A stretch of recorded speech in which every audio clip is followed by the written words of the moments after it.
ధర్మజుడు తన పితామహుడైన భీష్ముని కళేబరాన్ని అంపశయ్యపై నుంచి దించి ఉత్తర క్రియలన్నీ యథావిధిగా చేసి దహన కార్యాన్ని పూర్తి చేశాడు.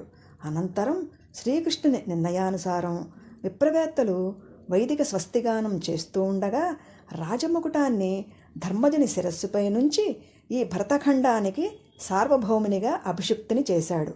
భీష్ముడు నుడివిన ధర్మాలను దృష్టిలో ఉంచుకుని శ్రీకృష్ణుని ఉపదేశానుసారం ప్రజారంజకంగా రాజ్యపాలన చేస్తున్నాడు ధర్మరాజు. అతని పాలనలో అన్యాయ అధర్మాలకు తావులేదు. ప్రజలందరూ ధర్మానురక్తులై సుఖ సంపదలతో సంతృప్తిగా జీవిస్తున్నారు. ప్రకృతి ఋతుభేదానుసారం పుష్పించి ఫలిస్తూ ఉండగా భూమాత కాలానుగుణంగా సస్య సుసంపన్నం చేస్తోంది. దేశమంతటా శాంతి సౌభాగ్యాలు నెలకొన్నాయి. ఉత్తర గర్భస్థ శిశువును అశ్వత్థామ అస్త్రజ్వాలలు చుట్టుముట్టిన వేళ ఆ శిశువుకు నాయనమ్మ కుంతి తన తల్లికి ధైర్యం చెప్తూ, భయపడకు, సర్వరక్షకుడైన శ్రీహరి వచ్చి రక్షిస్తానని పలికిన మాటలు గుర్తుకు వచ్చాయి.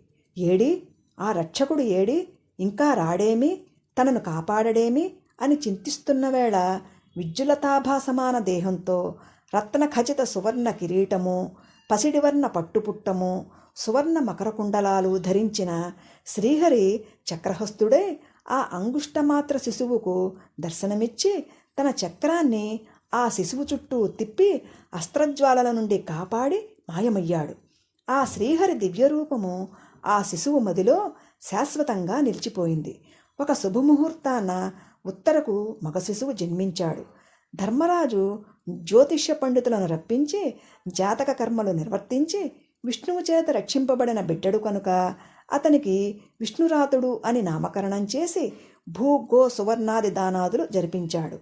ఆ శిశువు పరమ భాగవతోత్తముడని, ప్రచండ ధనుర్ధారి, సహనశీలి అని, కానీ విప్రశాపగ్రస్తుడే మరణిస్తానని గ్రహించి సర్వసంగ పరిత్యాగి అయి విష్ణు సాయుధ్యం అందుతాడని సిద్ధాంతులు చెప్పారు.